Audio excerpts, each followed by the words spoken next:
Okay, welcome everybody to the April 17th regular meeting, Board of Education, Marysville Exempted Village School District. Roll call, please. Mr. Ferguson? Here. Mr. Keller? Here. Ms. Savage? Here. Mr. Schmidt? Here. Mr. Keck? Here. And would everybody join me in a pledge of allegiance? I pledge allegiance to the flag of the United States of America and to the republic for which it stands, one nation, under God, indivisible, with liberty and justice for all. And at this point, I need a motion to adopt the agenda. So moved? Second. Been properly moved and seconded to adopt the agenda. Is there any discussion? All in favor? Ms. Savage? Yes. Yes. Mr. Ferguson? Yes. Mr. Keller? Yes. Mr. Keck? Yes.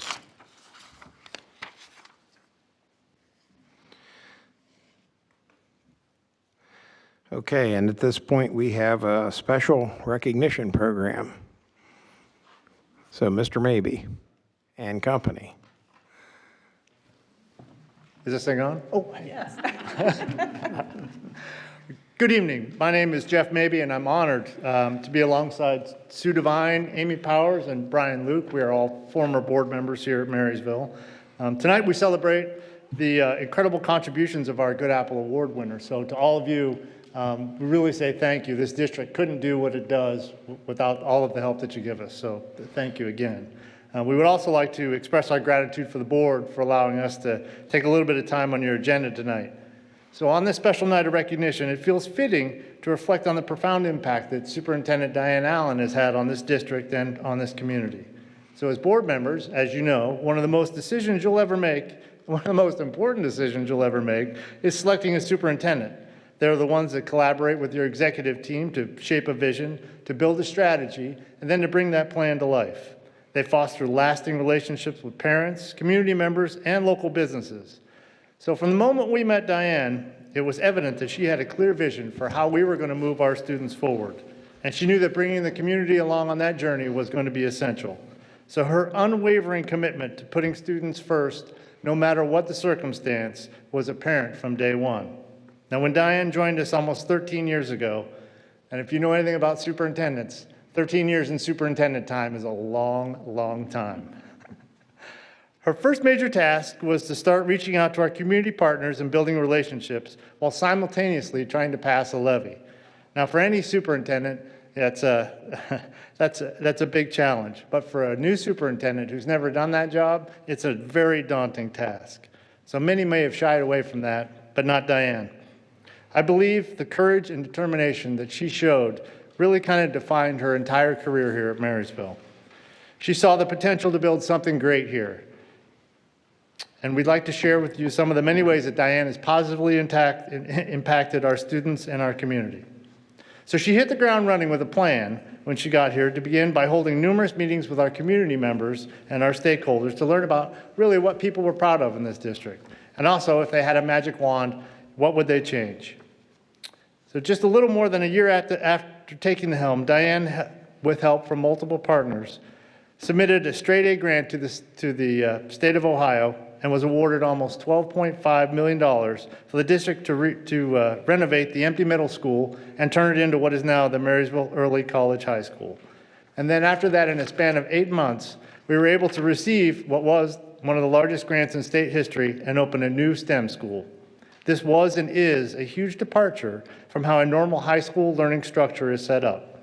You can literally graduate high school with an associate's degree from Columbus State. That to me is amazing.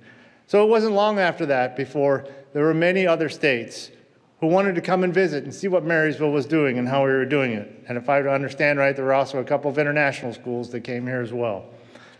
So Marysville Schools was definitely on the map.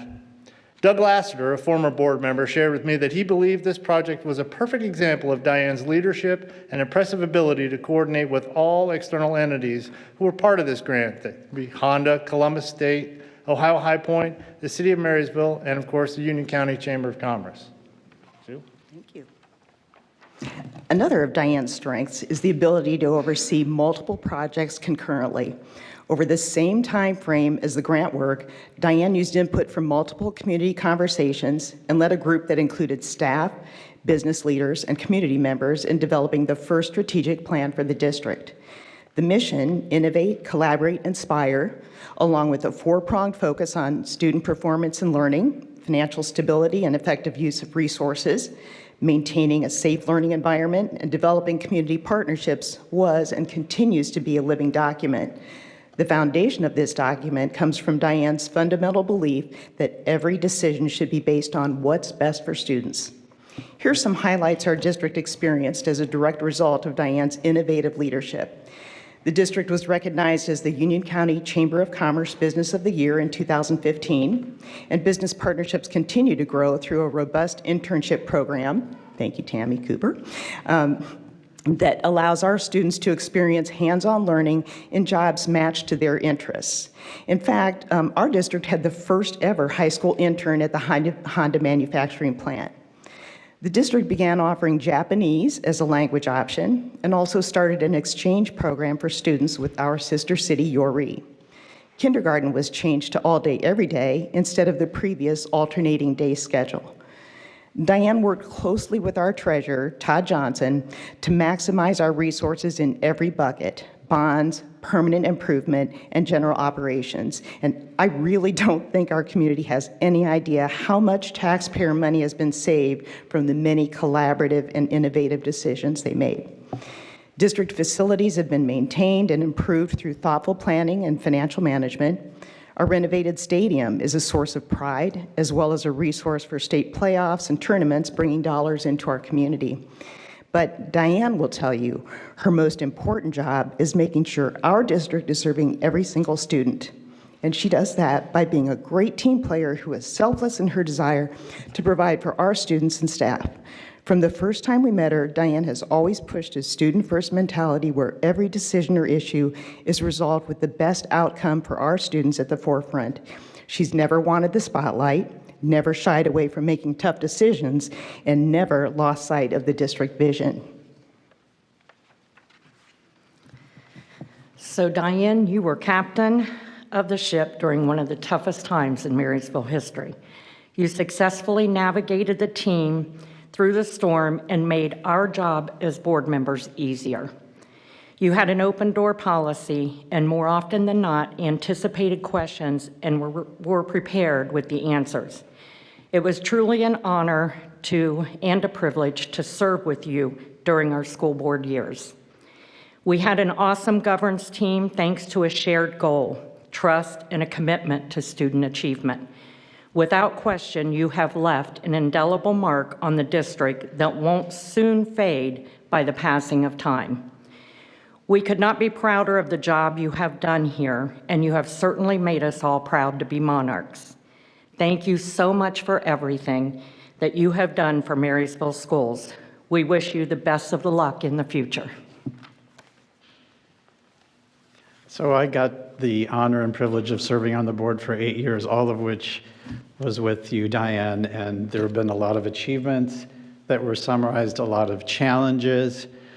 I also, now that I'm not on the board, want to thank you for all of the many boring meetings that we had, because I appreciated those a lot more after we had some of those meetings during COVID that were not quite so boring. So 13 years of dedication to Marysville schools. Thank you so much.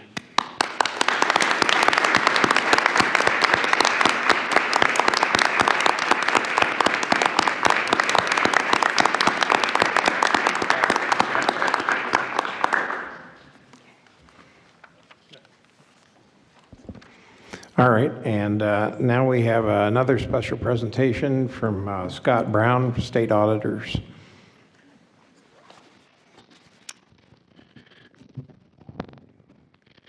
Hello. Hello, I appreciate a few minutes on your agenda this evening to celebrate a job well done. My name is Scott Brown, and I serve as State Auditor Keith Faber's Central Ohio Liaison, or as he would tell you if he was here, I serve as your personal customer service representative. It's my honor to be here this evening on behalf of the Auditor to present the Auditor of State Award to the Marysville Exempted Village School District. Each year, our office is responsible for conducting more than 4,200 audits of our 6,000 clients nearly statewide. This award places your district in a very special group, as just 10% of those 4,200 audits qualify for this award. The Auditor of State Award is presented to local governments and school districts upon the completion of a financial audit that meet the following criteria defined as a clean audit report. The entity must file financial reports with the auditor's office by a statutory due date, without extension, via the Hinkle system, and in accordance with generally accepted accounting principles. The audit report does not contain any findings for recovery, material citations, material weaknesses, significant deficiencies, uniform guidance findings, or other questioned costs.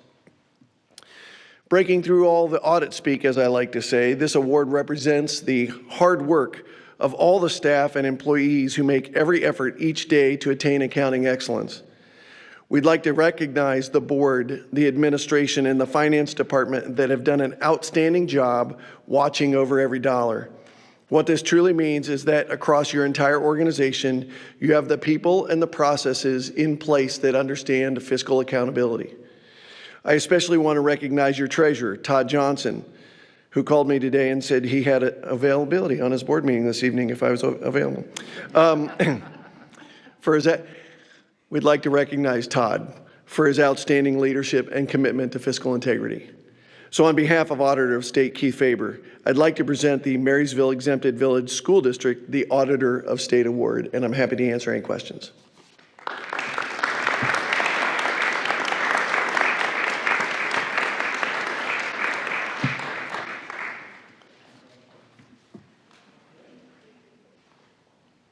You know how to do it.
Okay, and now we have the Good Apple Awards.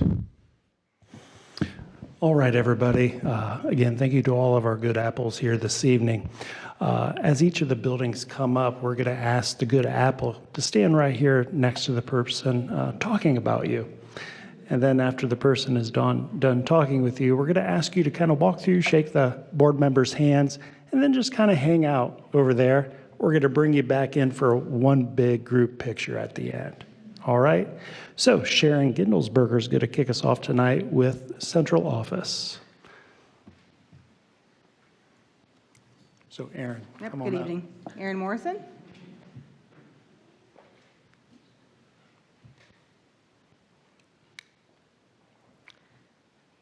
All right, Aaron's nomination was, after working for Marysville Schools for several years, Aaron's advocacy for student continues. Aaron has worked diligently to ensure our community fully understands the facts and information through her Marysville Empowered page.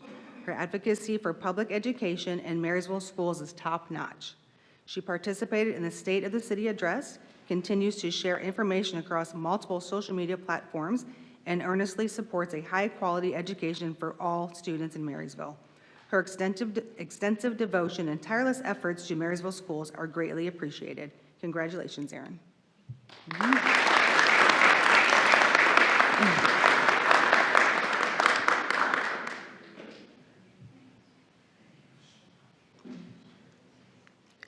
Next up is Edgewood.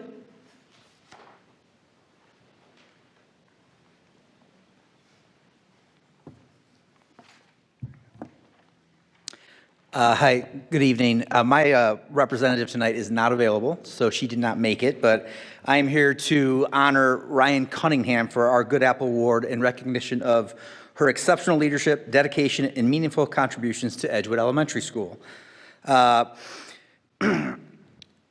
As a PTO president, Ryan has worked tirelessly to create a fun, engaging, and memorable experiences for our students and families while also supporting the needs of the school. Ryan's unwavering commitment, kindness, and generosity truly embody the spirit of the Good Apple Award. Edgewood Elementary is stronger and more vibrant community because of her passionate leadership, and we are grateful for her outstanding contributions to Edgewood Elementary.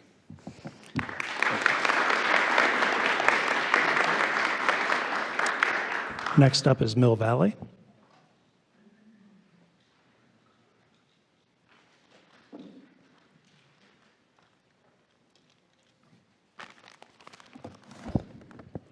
Good evening. My name is Kristen Jones, and I am the principal at Mill Valley Elementary. And I would like our Good Apple winner, Sue Lee, to please come on up. Sue Lee has been a staple volunteer at Mill Valley Elementary since her granddaughter was in first grade. She currently has a granddaughter in fourth grade and a grandson in first grade. She helps the teachers getting materials ready, works with students, and helps in any capacity that she's able to. Students and staff love having her in the building. The teachers that have had her in her classroom had a couple thoughts that they would like to share. I loved having Sue in my classroom. She was extremely positive, helpful with all of my students. She knew every student by name, and they loved seeing her each week. Sue was willing to help with anything or anyone in the room, and she was kind, supportive, and I truly enjoyed getting to know her. Laura Logston, third grade teacher. Sue loves to volunteer her time for teachers and working with students. It is evident in her years that she has dedicated her time at Mill Valley Elementary.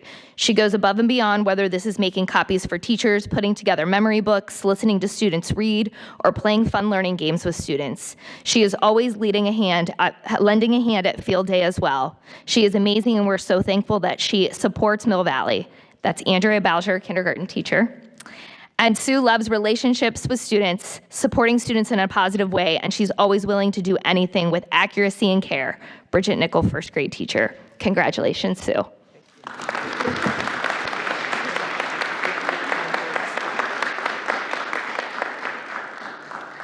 I have to say who's next?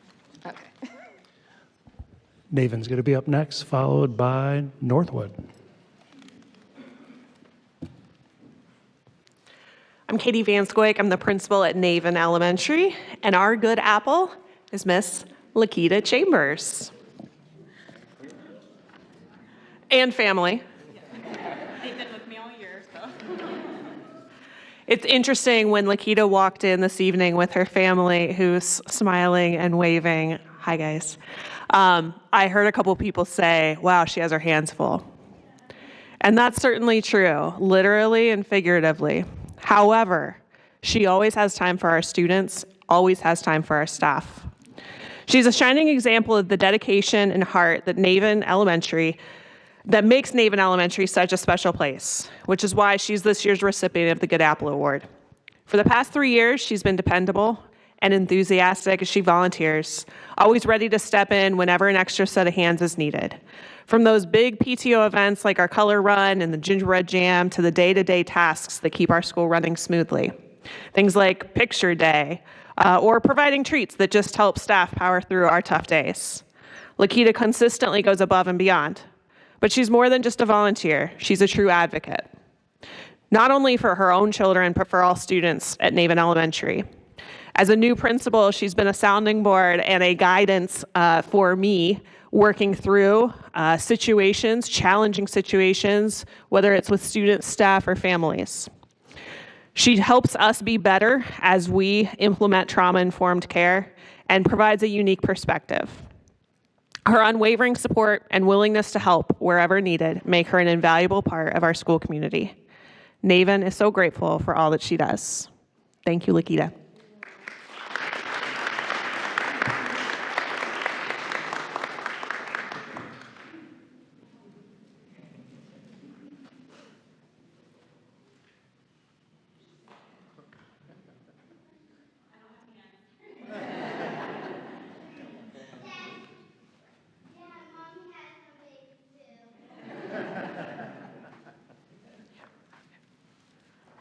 Where's my person?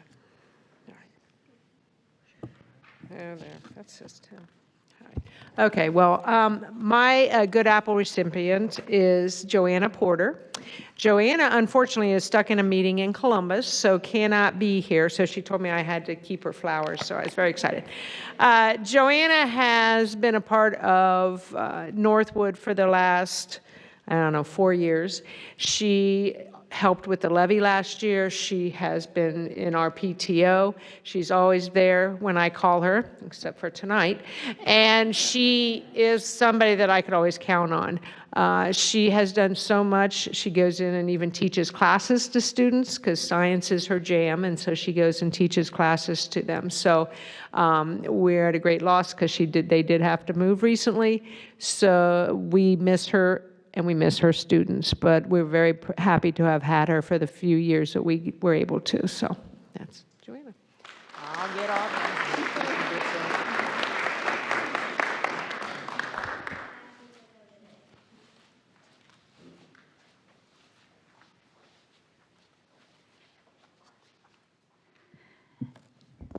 Good evening. It's a pleasure tonight to honor Raymond's 2024-2025 Good Apple recipient, Katie Shelley. Katie Shelley is one of those people who quietly makes an impact on our school community. As a parent in Mrs. Zukowski's class, she's always jumping in to help, whether it's organizing class parties, decorating for bingo night, volunteering at book fair, or keeping our staff lounge filled with treats.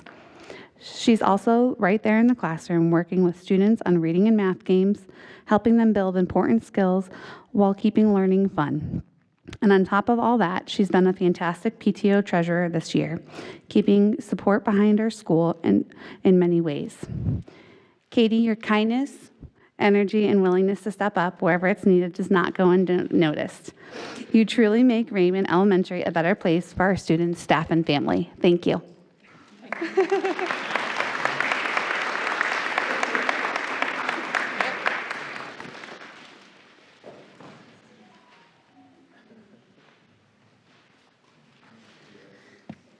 Carol, if you would please come stand beside me. The giving of flowers must be an elementary thing. We didn't get flowers, but hold one second. Karen, your person's not here?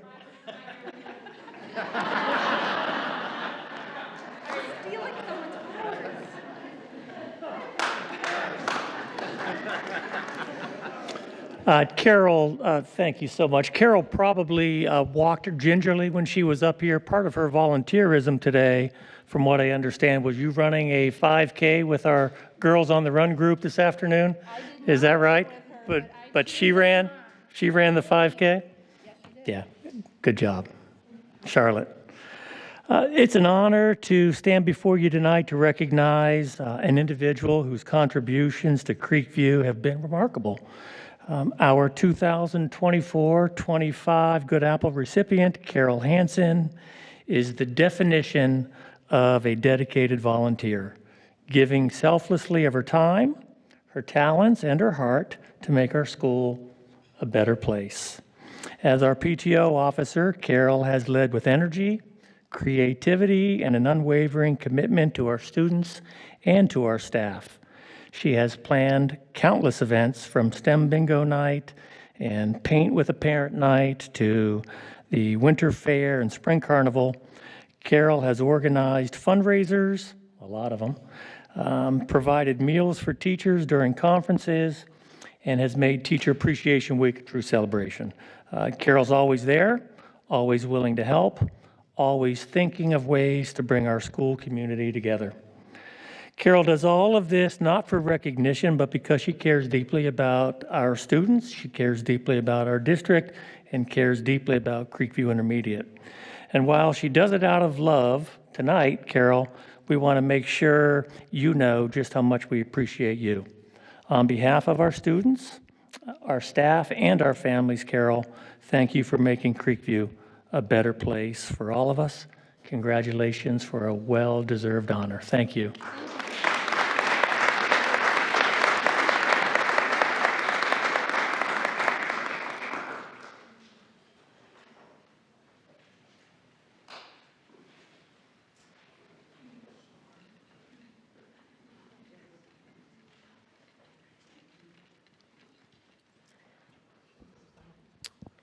Good evening.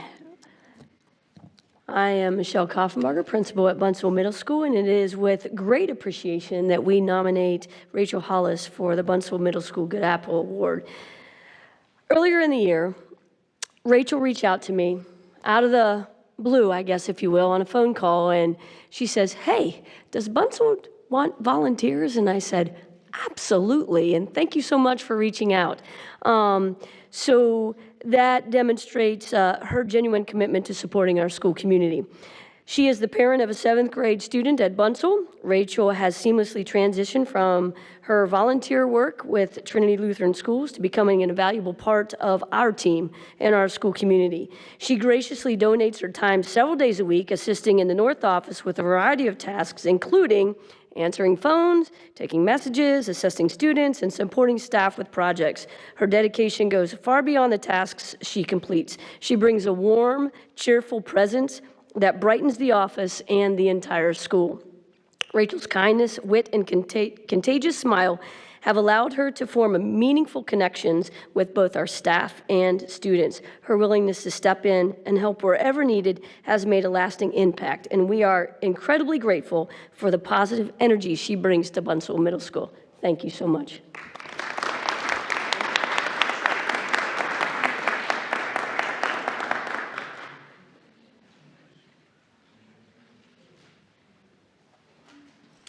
All right, ECHS is up next, followed by MHS.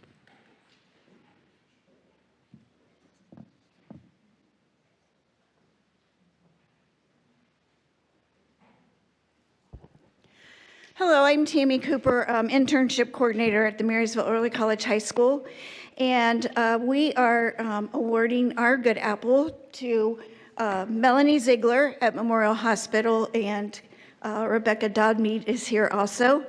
In 2018, we started a partnership with Memorial Hospital for our interns, and at that time, Terry Hurd was a person who said, let's take a few of your students and just rotate through hospital. Everything was kind of new to us then, and then COVID hit, and all of a sudden, we were without any partners, and the hospital was one of them. Since 2020, in 2022, we started an even bigger partnership with them, and Memorial Hospital has been instrumental to our pathway of health science students. That's one of our largest pathways at the STEM school. And Rebecca is now in charge of leading the rotations, and they do them every first semester, second semester. I think we had 12 students this year, so it's grown over the years. Whenever we have asked for, can we go to another part of the hospital? We started with just rotations, and now we're actually getting students to intern in radiology, imaging, physical therapy, all the different parts. And when we go to ask for that, Melanie has been the one that we have gone to that has arranged those things. Another strong part of this, we do a STEM solutions where companies come in with challenges, and the hospital, Melanie, I think you were reluctant the second time. We don't know what challenge, but they'll give students challenges in their hospital. And Melanie came up and and the students really thought about what kind of solutions they could give for those people in the hospital. There were different problems, whatever you guys came up with, but you have been doing that now for 3 years. So again, we can't thank the hospital enough and these two ladies for everything they do and for all that they reach out to continue to do and give more to us as partners. So thank you both very much.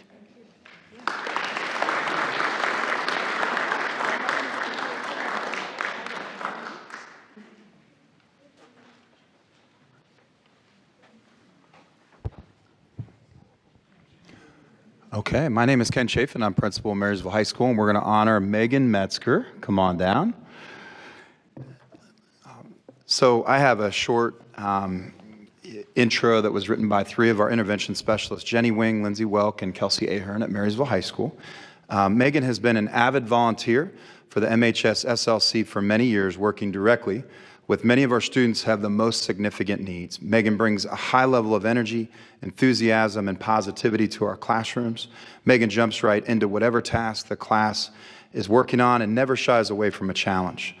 Megan provides help to our students academically while also supporting their confidence. She takes the time to get to know each student personally and is always thinking about ways to support every student better.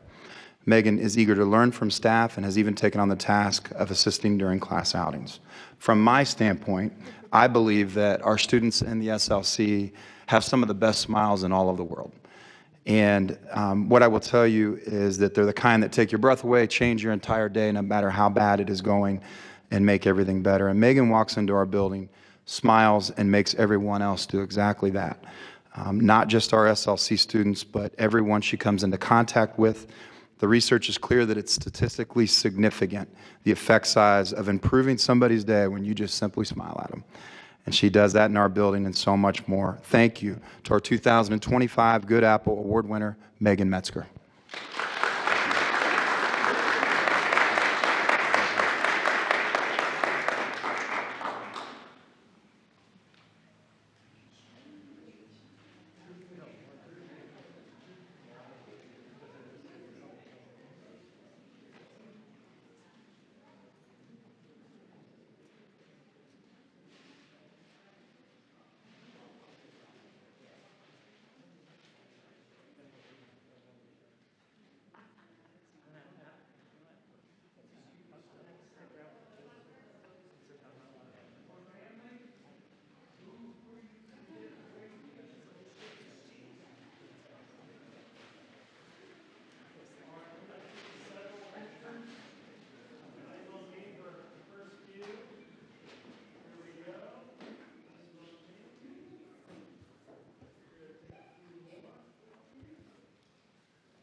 Yeah.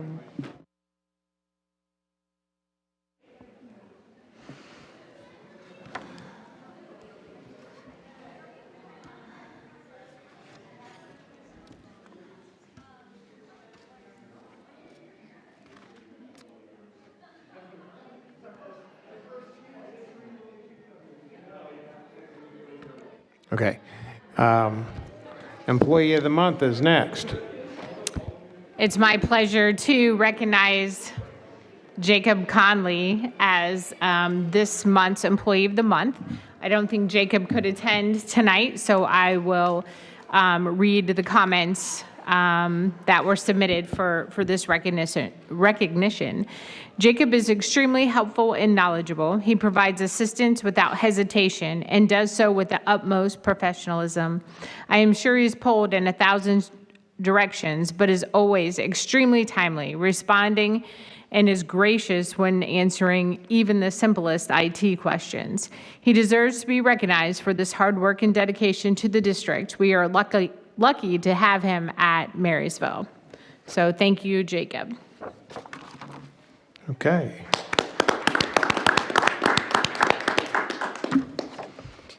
And I take it no public? No. Okay.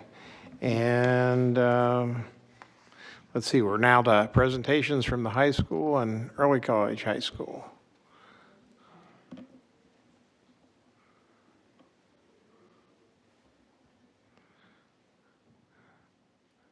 Mr. Chafin and, Am I on? Mrs. Nemeth, I'm sorry. You're on. I think I'm first. I have to tell you guys, I'm a little bit hurt. My own high school principal just walked out. I thought he was here to hear me present tonight.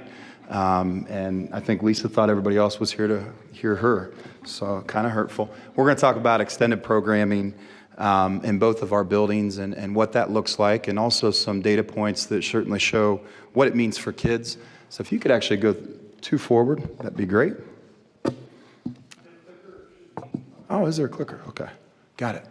That's perfect. Okay, so I'm certainly not going to read all this to you, but these are the 4 categories for Marysville High School specifically that we're going to talk about, and that is advanced placement in the top left quadrant there. The courses that are in bold will be offering in 2025-26, and if things go well on May 6th, the rest of them will be offered as they have been that are listed below that. The next is College Credit Plus. That's an area that we've really expanded in our building. I'll be able to show you some of those metrics and talk more specifically about how we've expanded College Credit Plus offerings at MHS. Ohio High Point, and that covers a little bit of satellite programs that take place in our building, and then also the campus-based programming that's at Ohio High Point, featuring 18 programs that are in a 2-year cohort and 12 in a 1-year cohort. And then also the internship program that we have now. Thank you for supporting us in that. That's been a really big game changer for our students. It's just getting off the ground this year in our building. Okay, AP highlights. So this next slide, I think, is going to illuminate, some key areas for our building. I've tried to give some graphs and data behind what's happening. We've seen a really nice increase over the past few years, and certainly not only just our AP students and the number of exams that they're taking, but we've had a high of 77.8% of students scoring a 3 or above. And that's significant when you look at what that means for AP exams and how that translates into college credit. To give you perspective, in the state of Ohio, if you look at all colleges and universities that are listed on the College Board site, that 3+ is an area where, depending on the course that you're taking and the exam that you take, somewhere between 80 and 88% will accept it and grant credit. So that's why that metric is important to College Board and certainly important to us. In 2025, we've increased, going back to the 21-22 school year, 114% increase in AP students walking through the door of an AP class, and that's something that is important. Being able to do that and then also increase achievement is something that speaks to our teachers and also the achievements of our student. That's something that we're pretty proud of and look to grow even more. I think we're just scratching the surface. I think we're still, in my mind, underachieving a little bit, to be frank. So some of our College Credit Plus highlights are here. Several years ago, we sat down at the table. We had 2 business teachers that are very student-centric, and Brent Johnson, our coordinator of College Credit Plus, and we realigned the programming for the business pathway. And that's going to matriculate this year in something really exciting, and that's that we're going to have 2 students that are going to graduate with their associate's degrees. I believe the first from Marysville High School, at least in recent memory and maybe ever. That's a really great accomplishment. We're excited for that and for their families, but it came at a cost. Our teachers put in a lot of time to expand their credentialing, to be able to offer those courses in our building, and I appreciated Brent's leadership through that. He saw it through the lens of a parent and as a College Credit Plus coordinator, and it was great. We've expanded offerings significantly. As you can see, we're now at 33 College Credit Plus offerings, up from 22 in the 2022-23 year. And even more so, in the last year, we've seen a tremendous jump in terms of the potential credits that'll be earned. We don't know that number yet, but we have a potential of 2,113 college credits that could potentially be earned if students get a C, a B, or an A in those classes, and that's more than double from last year. So that's something that we would point to as well. The next slide kind of hits on high point highlights in our building. We've seen significant increases, in particular, going from this school year in 24-25 and looking at our projected enrollment in 25-26. 90 students may not seem like a lot, and this is our campus-based high point offerings, but it's a significant jump, and we want to see that jump even more. I still believe we have a lot of students that we're not getting to yet that would benefit greatly by being on campus in a 2-year or even a 1-year program. Also true in our own programs, we've seen some really good growth that we've highlighted on those charts. DECA has had some huge jumps in participation, but then also in terms of students that have been state qualifiers. In the last 3 years, we've increased DECA state qualifiers from 21 to 85 students, and that's a pretty big jump, and membership from 30 to 102. That aligns with the supply chain piece in our building. And then we're looking to continue to grow that as we move forward, because again, we think students could benefit from credentialing that's offered both on-site at Marysville High School and then the campus-based version at Ohio High Point. Here's some of our internship highlights. This is the 4th piece that I'm going to talk about before I pass it on to Mrs. Nemeth. This is an area that we think is really important, and I certainly appreciate, on behalf of Marysville High School and our families and students, the support that you've given as a board to make this come to life. We think that this is a great opportunity, as we pursue ultimately making our walls more permeable, getting our students out into real life experiences, figuring out what they want to do the rest of their life and what they don't want to do. And both of those are valuable and important. We're trying to kind of model that as a staff. On Monday, we're going to have externships, where not a true externship, but it's more like a job shadowing, where our staff is signed up to go out and ultimately spend 3 or 4 hours with our community partners in a variety of settings. Some of those are the Army National Guard, the OHP Crime Lab, the MPD, Memorial Hospital, and Heritage Cooperative are a few of those partners. We're going to take that to kind of ultimately educate our staff on what internships can be for kids, why they matter, and then ultimately hopefully find some curriculum tie-ins that we can bring back to the classroom as well. But we're really trying to grow this. Year 1 was this year. I think a metric that I'm going to look at and continue to monitor is that in the bottom left corner there, we had $63,000 earned in student internships in this school year, and that matters because when students are paid in an internship, there's obviously reciprocity of value between the community partner and then also the kid. And we want to grow that. We want them to be meaningful for our industry partners as well. And if you don't have it, there's my contact information. If you have any questions, I'd be happy to answer them. Thank you. Hello. My name is Lisa Nemeth. I'm the assistant principal at the Early College High School. So I'll be speaking on behalf of our building, on behalf of Scott Bennett, who is at his son's track meet. So forgive me if I'm not able to elaborate on all the things, but I will do the best I can. So just like Mr. Chafin, our building has 3 of the 4 things. Ours excludes the AP. But I'll talk to you today about the 3 that we do offer: College Credit Plus, High Point, and internship. And I think you'll see a lot of overlap. This is just kind of a statement that we believe about why it's important to have these extended programming opportunities at the school, especially at the high school level. And like he said, I think finding what you don't want to do is equally as important as finding what you do want to do next.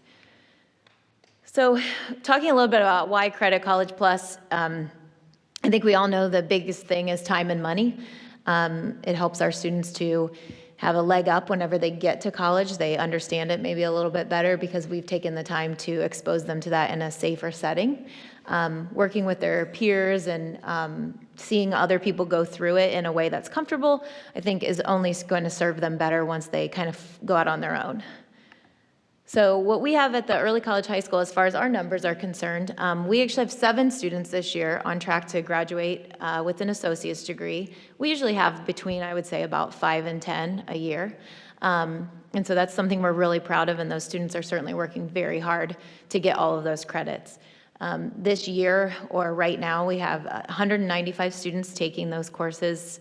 We have about 600 kids in our school, so that's a pretty good number. And some of the offerings that we have on campus are those English courses and those entry-level biology courses, American history, government, and the math courses as well. And we do have a lot of students who also take College Credit Plus classes off campus, off our campus rather, and on an actual college campus or online. We have a lot of Ohio State students, some Cedarville College students, and then everything you can think of in between, Columbus State probably being the most. And then our next step are High Point classes. And just like Mr. Chafin said, I'm talking about High Point classes that are within our own pathways. So our pathways at our high school are the IT pathway, engineering, auto, and health sciences, with health sciences being our biggest draw. We do offer an opportunity for students to go to Ohio High Point as well, but we're pretty proud to offer so many courses that a lot of them choose to stay with us. You can read through all of the different reasons why having that same career opportunities, I guess, as a high school student might be beneficial as they move on in their going into the job market or into a secondary education. So right now, again, our biggest pathway is our health science, our allied health is what we write up there, 260. We're excited about the automotive track. The partnership that we've created with Honda Marysville has been really cool, and the high school and the early college high school students can come together and work through that. Our IT students are really branching out into 2 different multimedia spaces and the more traditional IT route, and they're looking into including drones and aviation in the future. Our engineering pathway, we have a new teacher this year, and he's reinvigorating people and ideas. We're really excited about the CTSOs, or the Career Tech Student Organizations, like DECA he was talking about. But our HOSA, which is our health science students, they've just rocket shipped out of, I mean, it's amazing what they're doing on the state and even national level. Our BPA students with the IT program are doing also some amazing work. I believe one student is going to nationals in Texas this year. And our engineering program started up their Skills USA CTSO, and that just got off the ground this year. And so we're really excited about all of the things the students are doing for themselves and for their futures, but also the credentialing they're earning, so that when they enter the workforce, they're a step ahead of some of their colleagues. Or in a job interview, they might be able to say, hey, I have this, and another person doesn't. And those are just some of our courses that we're offering. That's obviously not all of them. And finally, internships. This is one of, I think, our biggest assets, getting kids out into the real world, showing them what it's like to be an adult, and also, again, giving them a safe place to land. So our internships, and you can see tonight with our Good Apple, they are very, very important to us. Memorial Health has been, a great partner for us. We had 76 seniors this year participating in an internship, and you can see some of the different places that our interns have gone this year. And we also, on Monday, are doing an externship program to go and visit some of these same places that our own students are at. Prater Engineering is one, the health department, and Memorial Health we're also going to. So it's very exciting for us, and we're only hoping to grow the internship program more and more each time. So these are just the last final numbers. We, again, have about 600 students in our school, and over 100 of them are freshmen who aren't taking CCP courses. So that's really out of 3 grade levels, 50% are taking a CCP course. And I forget I asked him about the second one, how I was supposed to explain it. I'm so sorry. I guess then, oh yes, of our 600 students, 560 are taking some kind of high point class. So that's a super important part. That's what he meant. A super important part of what our students are doing. And with 958 classes, that means many of them are taking more than one. And so we really value that partnership with Ohio High Point. And then, of course, our internship numbers, 67% of seniors. And we're hoping to get that up and up each year. So if you have questions, Mr. Bennett will be happy to answer them. Thank you so much. I will answer if you do have a question. I'm sorry, I didn't mean to shut it down. Well, as you guys both know, I'm thrilled that you're doing the externships. We've talked about that for some time, and I think sometimes as educators, we believe we know what businesses want or need or what the workforce looks like. And it's a really great opportunity to get that hands-on experience and conversation with employers. And it oftentimes looks much differently than we believe it looks like. So I'm super excited. That's something we've been trying to push for a while. So glad that's getting underway.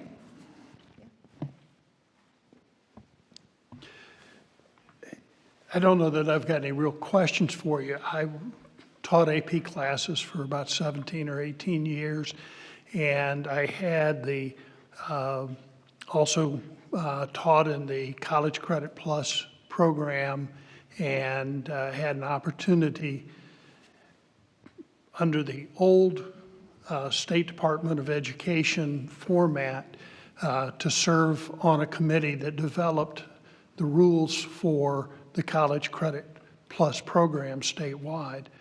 And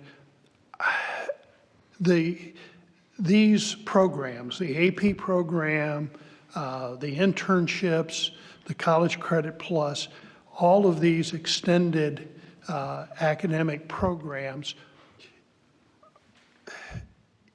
these are exactly the things that industry throughout the state of Ohio, businesses, colleges, are saying that our students need to have. The people that they're looking for, they want them to have these kinds of experiences.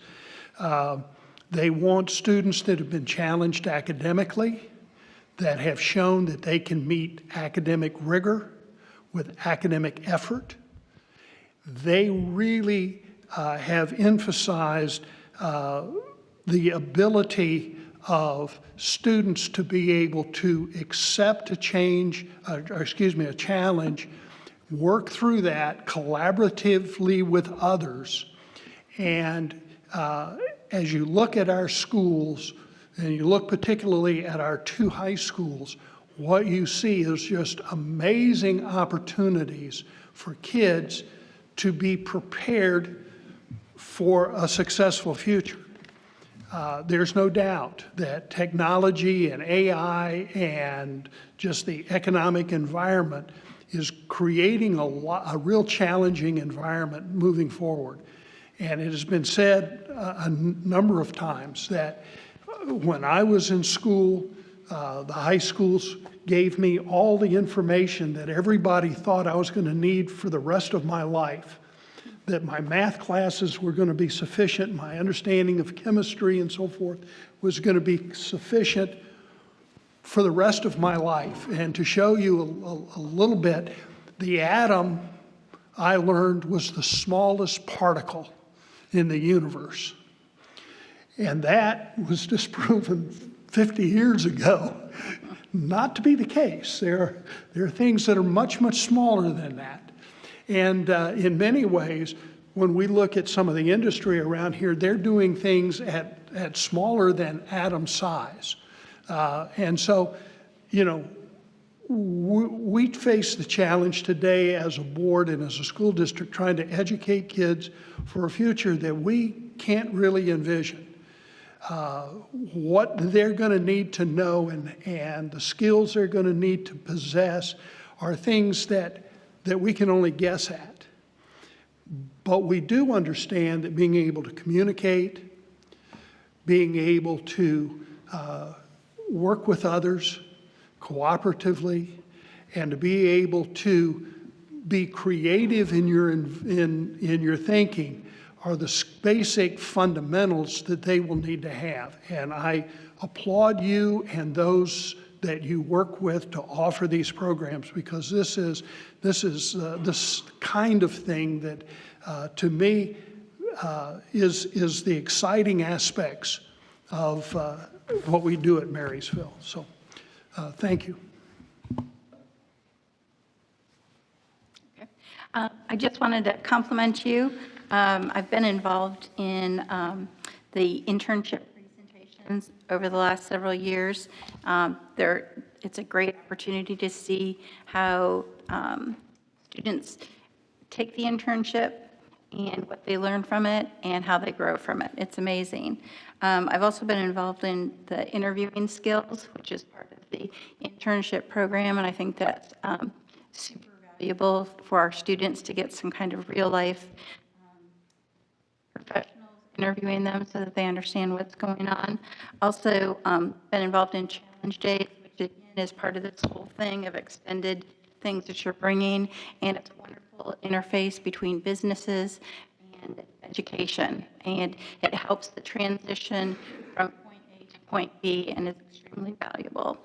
And then also career signing day. And career signing day is super important because college isn't the path that everyone's taking, and the certifications and college credits that they're earning along the way through high school are really helping them as they move into the workforce directly. So a lot of praise for this entire program. Go ahead. Thank you, Mr. President. Thank you both for your time and presentation today. I know you focused on a lot of what you do at your buildings, but can you, I guess, point to where does this journey begin to prepare students for AP classes or College Credit Plus, and what is that relationship between the high school and where that journey begins for our students? I'm assuming you can't just show up to high school and be prepared for College Credit Plus or AP classes. So how does that? Well, because I know how much Diane Allen loves attention, I'm gonna talk about her. Honestly, you know, a lot of what you heard from our previous board members earlier, and they highlighted what Diane has done in this district. This is one of those examples. When we ultimately got the straight A grant that was under Diane's leadership, obviously, we looked at curriculum. At the time, I was not here, but I was here as a parent. And ultimately, we moved, we had a lot of students that I think were in classes that they were ready for 3 years ago. And we moved curriculum down and had more high school integrations into middle school classes that kids were ready for, proven over time. And ultimately, you know, things like that, Tier 1 instruction, mastery learning, help build the foundation that would allow students to be successful in, you know, higher level courses. And so, you know, that's a lot more than obviously just the work that Diane did. Our teachers embraced it. And, you know, but I would say that we're seeing, you know, some of that pay off still, you know, however many years later. I don't know how many years ago that was, Diane, but probably 12 or 13, realistically, maybe 10, when it really started to get going. And I do think it's I hope I answered that okay. Yes, it sounds like you need more rigorous classes in middle school or offerings in middle school, and would that be fair to help make sure that, because students are selecting a pathway to go to early college or high school in middle school or 8th grade, but they have to qualify, correct? what I'm really getting at is when we have our course offerings in our district, we are looking at the K through 12 curriculum, which is what you alluded to. And if we start picking apart what is at the elementary or the intermediate or the middle school levels, we're going to impact the students at the high school level from being able to qualify or score as high in your AP classes or college credit course. That's my assumption, and just was. Yeah, I would say fundamental to everything is about access and opportunity and time, right? So when you're thinking about elementary, the best thing that can happen to help kids be prepared to go AP College Credit Plus is the ability to have time to learn, to read, to do math, right? So when Mr. Chapin referred to mastery learning, I mean, that's part of it. It really, in my mind, doesn't matter when you learn it, it matters that you learn it. And there's a significant difference. Time shouldn't dictate a kid's access through the system.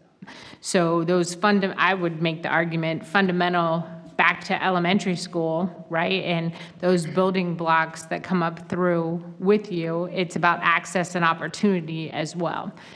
Sometimes we know certain groups of students don't even choose to take the more rigorous math class, even though they may qualify, but no one taps in or leans into that student and say, you should, right? And I think you look at the state level and some things that are in the budget are actually curriculum issues.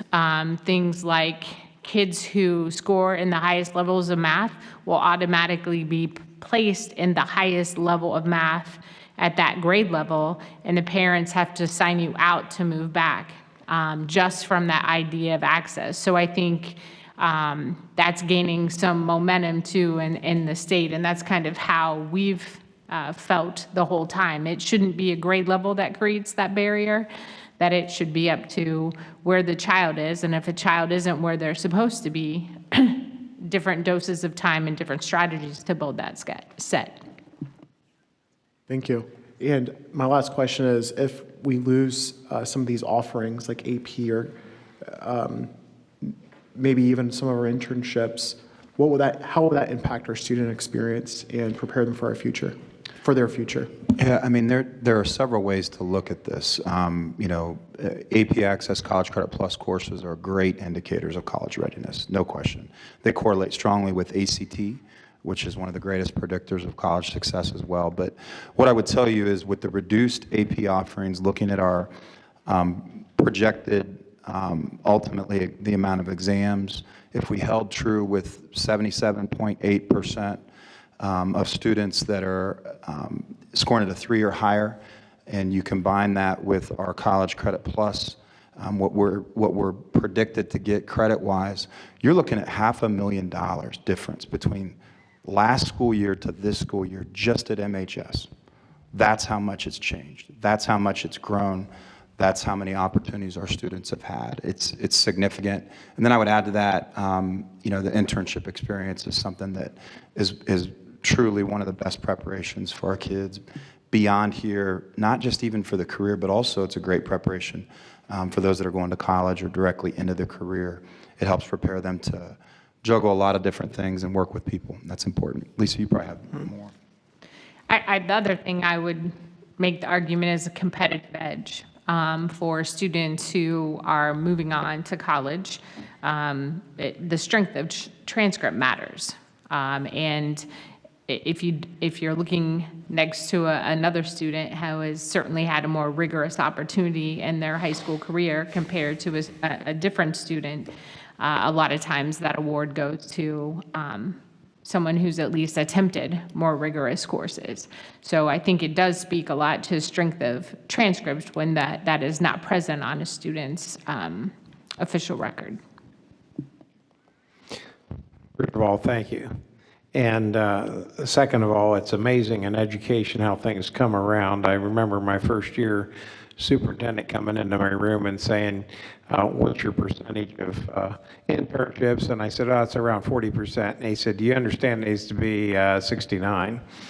And he proceeded to offer to teach me how to figure 70% of my students with internships. And then I came to Marysville and had the same speech given to me. And I thought, do you guys read the same books or what? Anyway, I guess my question would be I know what it was in my case, but what is holding you back on the internships, do you think, from growing? You got tremendous growth here in the last 2 years, but I know we went through a huge phase. I was part of that when we didn't have any internships, or very few. Well, I think a reluctance on some people's part in the community to know how to access students, and an understanding of student needs. And so that's on us to get out into the community and start advocating for our kids.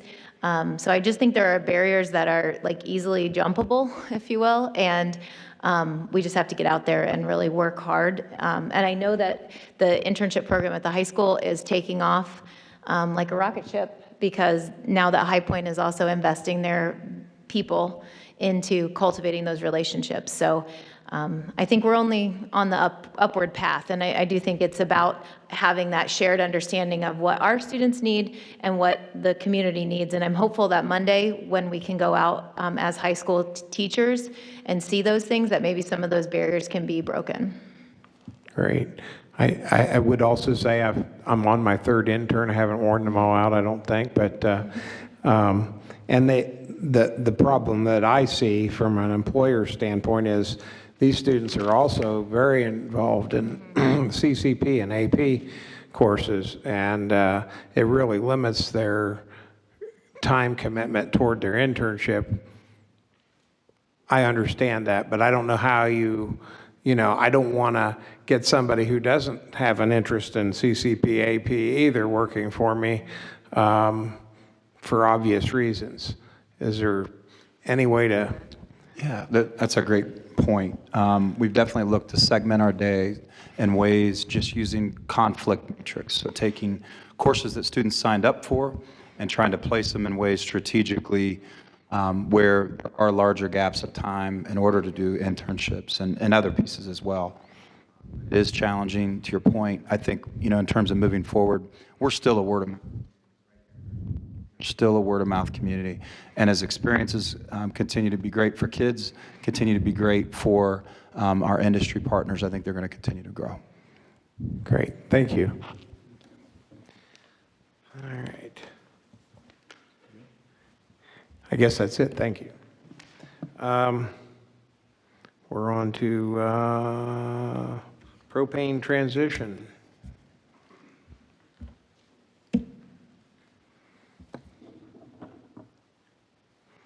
Good evening. Todd Amos, Director of Transportation. We've been looking at different ways to grow our fleet with our growing community. I have been doing some research on different possibilities and alternative fuels. I think that propane is the way that we should go forward in the district. It's going to be cheaper to run. I'm not going to run through and read everything to you, but just the cost of diesel alone is $3.64. This is back in March. I think my last bill I got was $3.87 per gallon. And the current cost of propane is $1.87. So right there's a cost savings.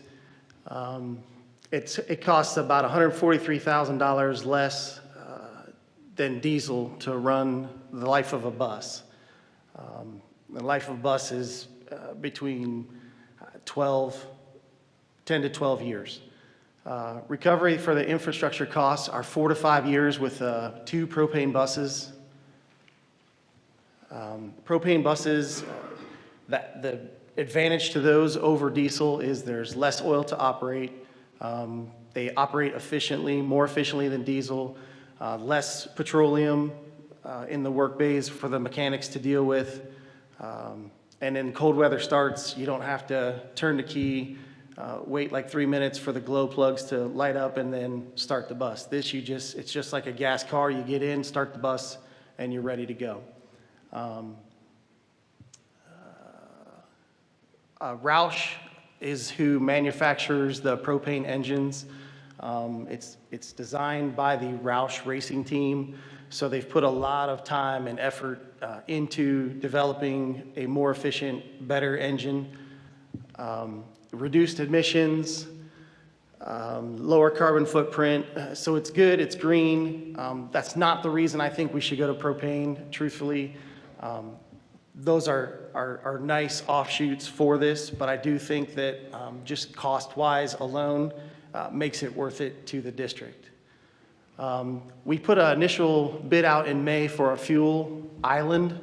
We got some initial drawings back, went back and forth a couple times. It's gonna be probably on the other side of where our tanks are now, so it's all gonna be centrally located.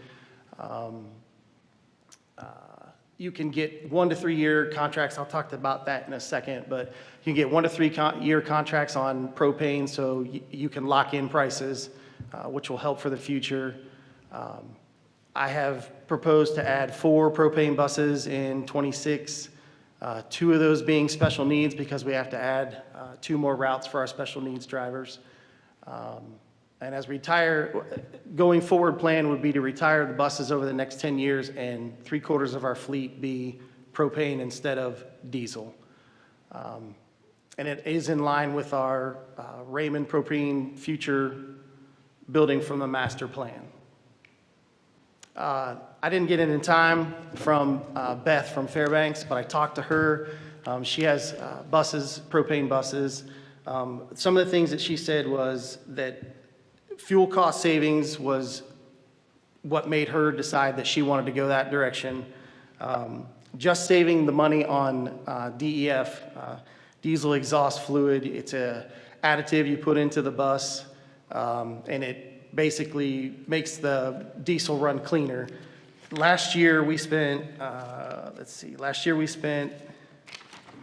$13,000 on just that additive alone, not the diesel fuel or anything like that. And we go through about 87,000 gallons of diesel a year. The other thing she said was maintenance, reduced maintenance times.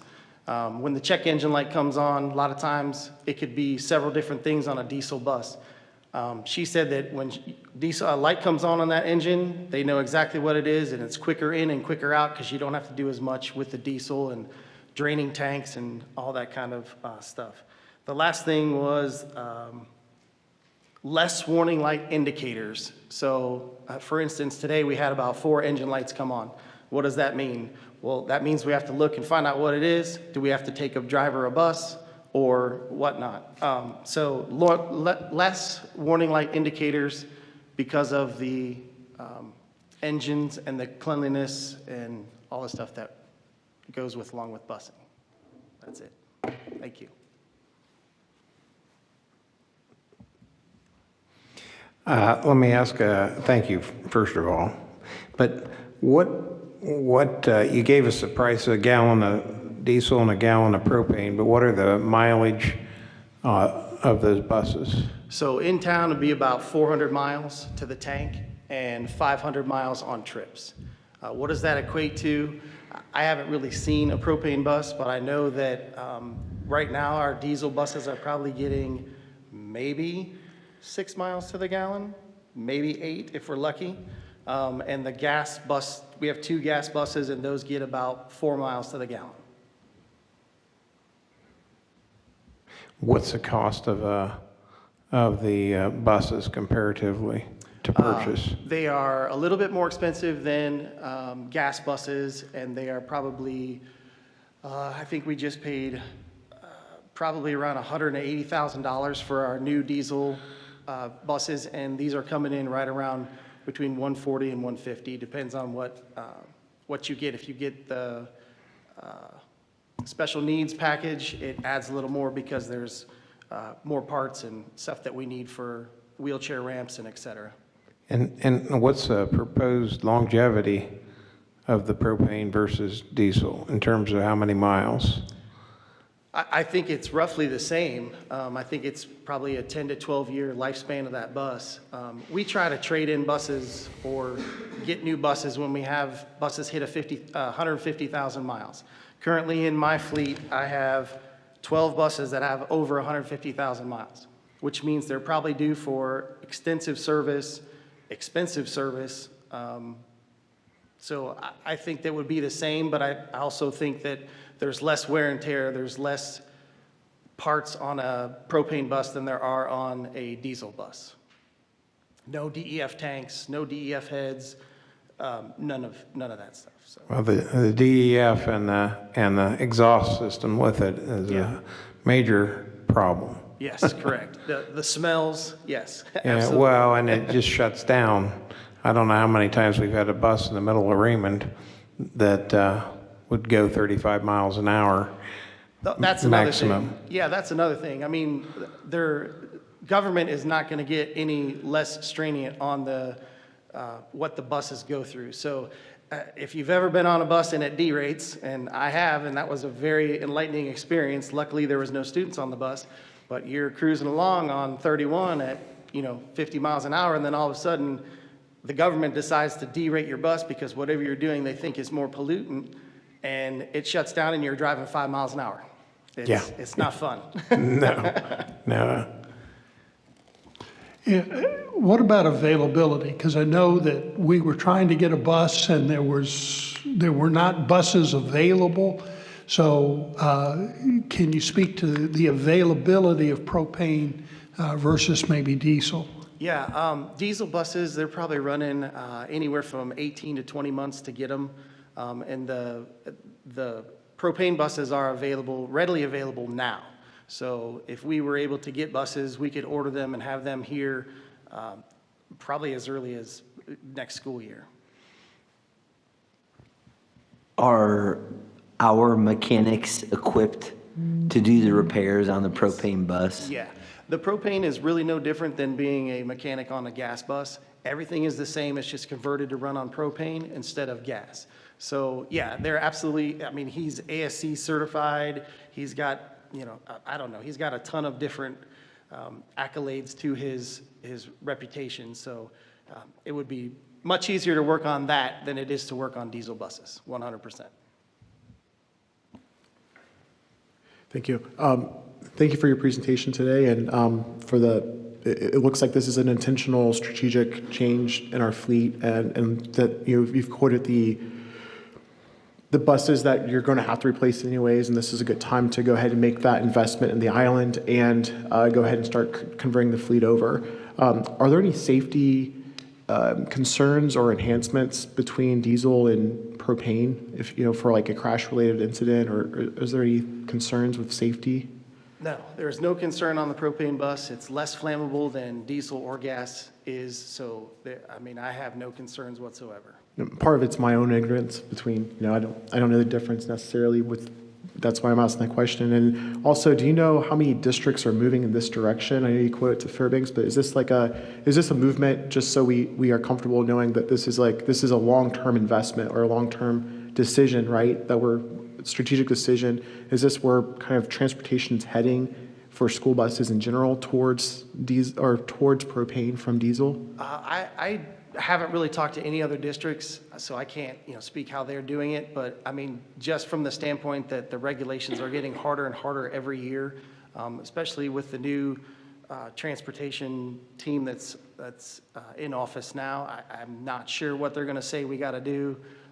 As far as diesel, that they added the DEF, I don't know, years ago, but to my mechanic, it's an absolute pain to deal with because it all ties together, and if something's wrong here, it all backs up into the system. So, I think it would be. Understood. Well, I do think the time and commitment that you've put into this presentation, and I know we got a chance to talk about it a couple weeks ago, I believe, so I do thank you for that time. I just also wanted to confirm, the plan is that only 75% of the fleet would actually be confirm, we would always maintain some number of like diesel buses. Because I'm not sure about the propane infrastructure. Like if we would take buses out of town, how do you refuel them if you would need to? That is exactly the point. So we'd have to keep some because, like, if we went to Fairbanks, we know they have a tank and we can work a deal out. If we went somewhere else and they didn't have it, I wouldn't want to get stuck. They don't have it regularly available at all the gas stations. So that is why we would keep some of the diesel buses for maybe longer trips or trips out of state, that kind of stuff. Okay, thank you. Yep. Okay, thank you very much. And now we're on to Superintendent's report. All right, I just have a few items. Update on enrollment. We are at 5,627 students currently. Our K enrollment has been underway and we're trending, we have 324 students. We're trending about 10 students behind last year, so pretty much on par. Last night was parent council, so we invited Dr. Howard to come and meet parents, and they actually started to plan for next school year. So getting input on things they'd like to learn more about, so that they can kick off next year with kind of a plan under their belts. Just an overview, just a reminder, we do have some openings popping up across the district. We here at this office, we still have HR director, special ed director, and assistant superintendent. Working with Dr. Howard, we are in the process with all three of those positions, so hopeful to bring some things forward in May and June for approval for those positions. And I do have a few slides on preschool. I'll let you guys drive. Okay. All right, perfect. So when we were last together for the special meeting, I told you I'd give you an update tonight. Just as a reminder, there's a shift in responsibility from Union County Board of DD to us. That's going to end up to be about $3 million of expenses for our district because of a miscalculation on part of Union County Board. It is our responsibility to provide services for students from years 3 and beyond through their 21st birthday for students of disabilities. And Kim talked about that last time. It's really been important to us to try to have continuity between the program when we take it over, collaborating with the staff of Union County Board, and to continue to make a commitment that we will run an exceptional program for our learners. That has come with some challenges, so I'll talk about those in a second. You can go on. Again, our plan includes using the Harold Lewis building. We're going to rename that Mini Monarch Academy at Harold Lewis. The Union County Board is supplying equipment, space, custodial services, maintenance, and utilities. They will maintain that. We're working on a few positions. Like potentially, they have a full-time nurse that works 260 days. We won't have a need for that, but they need to utilize that nurse in the summer. So we're working those details out. That's not as clean as I'd like it to be yet. And again, there are positions that at Harold Lewis that will no longer be needed when we take over, but there are openings for their staff members to join our district that are already available positions, specifically mostly aide positions. We will have the ability to support the other 2 Union County schools. They are interested, so we've started to work on a contract and nail down what that per student pricing would look like. So since we came together April 2nd, I met with the staff on April 7th and committed to meeting with them every 2 weeks. There's a lot of anxiety. It's change and difficult and trying to understand what their future looks like.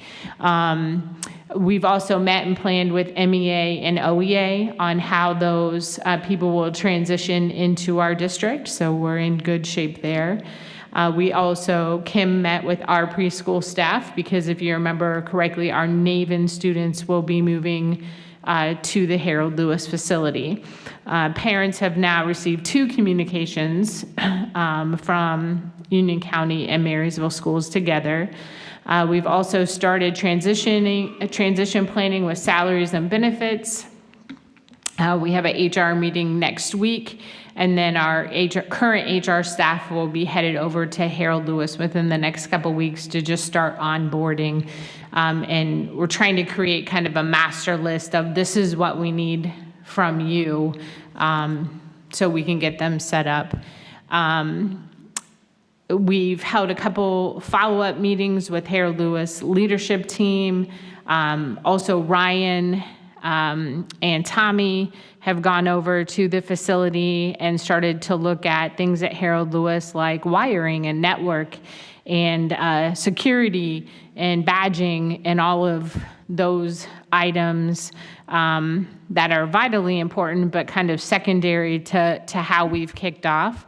I don't have prices on those, but that would be in excess to the $3 million, but it would be most likely all come out of PI dollars as opposed to our operating fund dollars. But those would be additional expenses that we would have to incur. We want them on our camera system, we'd want them on our badging system, and et cetera. So definitely things like attendance and programs and all of those things would be addressed as well. We have had to make some difficult decisions, and one of them I want to make sure is clear. I told the board last time we would be able to take over the VAT contract. We can and are going to do that for transportation. However, one of the challenges currently, Harold Lewis provides transportation for peers. VAT has told us they will not be able to do that because of adding the additional students from Naven, that they do not have the capacity to actually transport peers any longer. So I know that there are parents that are frustrated with that, but they simply don't have the capacity to do that. We have decided to increase the tuition for peers up to $175, we currently require students to be 3.5 for peer enrollment, and we're going to drop that age to 3, which is aligned more with Harold Lewis. So those are some decision points that have transpired. I will open for questions, and honestly, sometimes the answer might be we don't know yet as we continue to work through this. Thank you, Dr. Allen. A question for peer transportation. If there's a sibling, is there a waiver or a consideration if a sibling is also a peer? Or does it make sense? I gotcha. Yeah.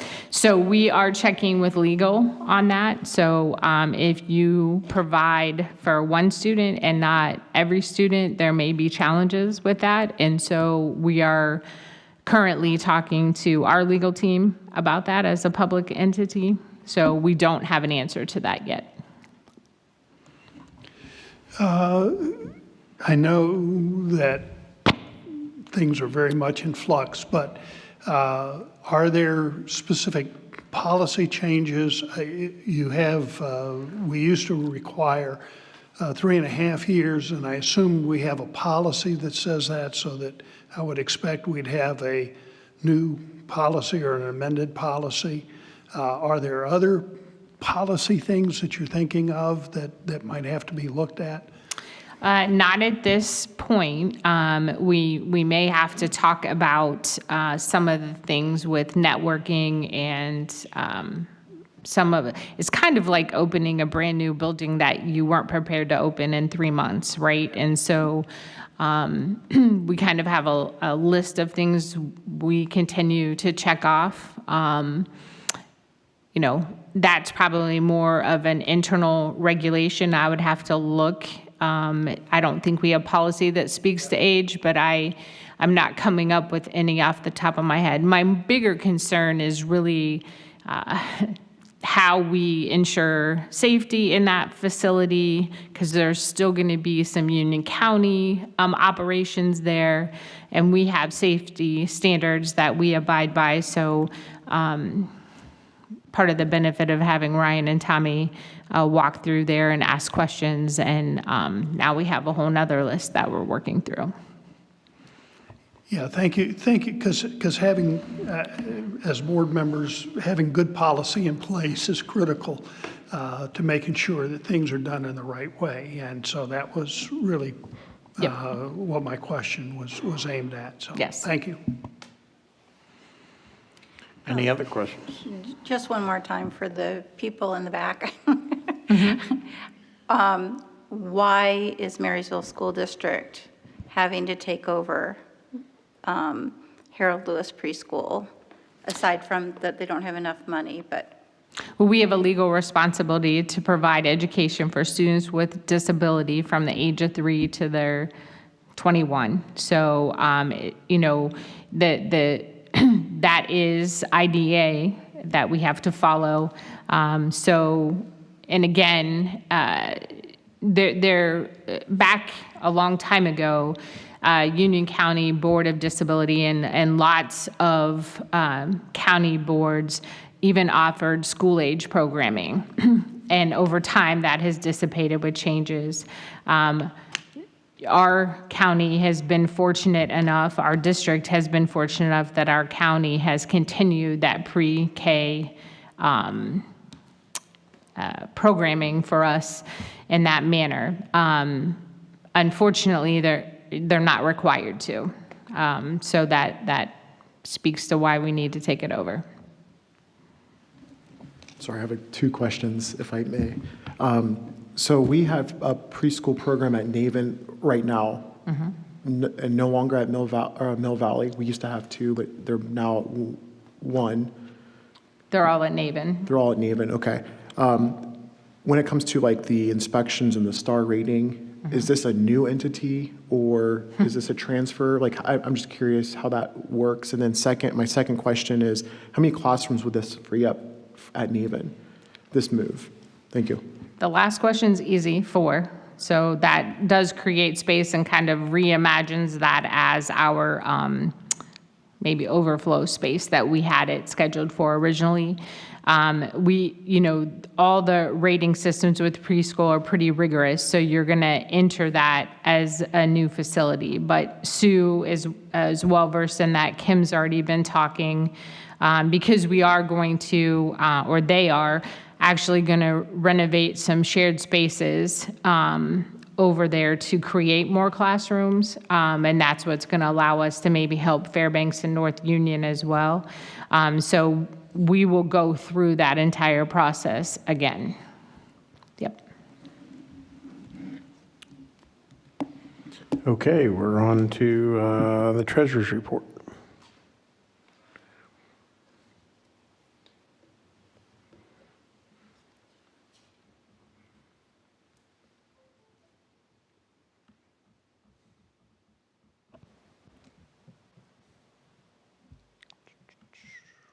Okay, I'm not seeing it yet.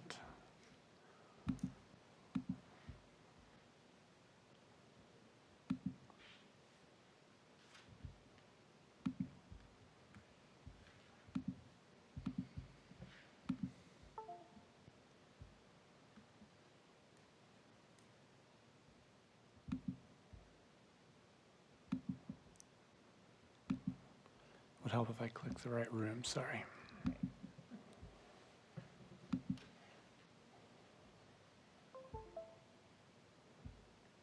There we go. Sorry about that.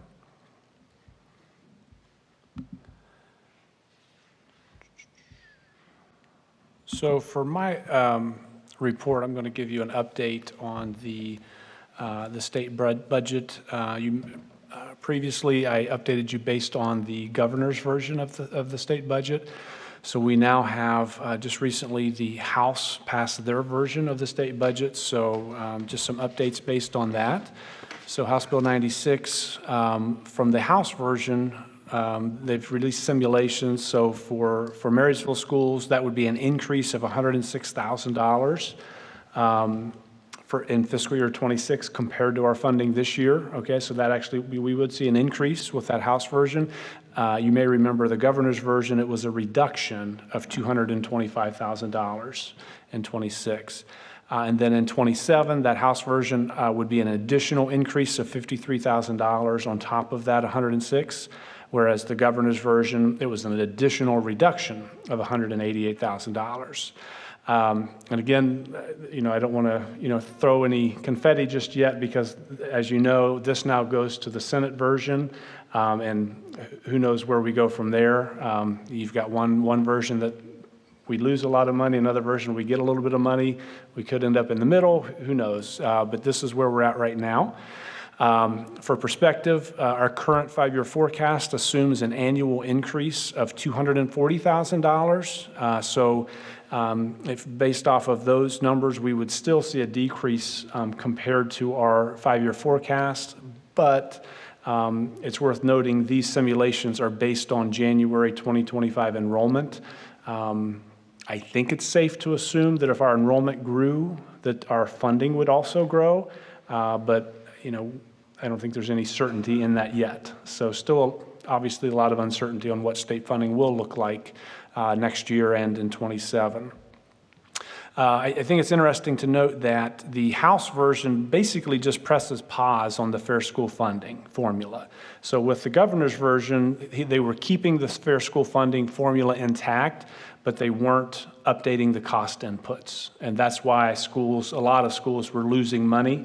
They kept the formula, but just kept the cost inputs at fiscal year 22 terms. So they're basically assuming it cost in 2026 the same amount of money as it did to run a school in 2022. Whereas this House formula pauses the fair school funding and just basically put some guarantees in place, tried to make sure schools weren't losing money, in essence, really not using a formula. Some other components that were kind of interesting in that House version, they would change the 5-year forecast to a 3-year forecast. I don't really know for sure what impact that has. I mean, just because they say it's a 3-year forecast, that's what we have to submit. We could still do a 5-year forecast the same as we could, do a 20-year forecast. That's just what we would be required to submit.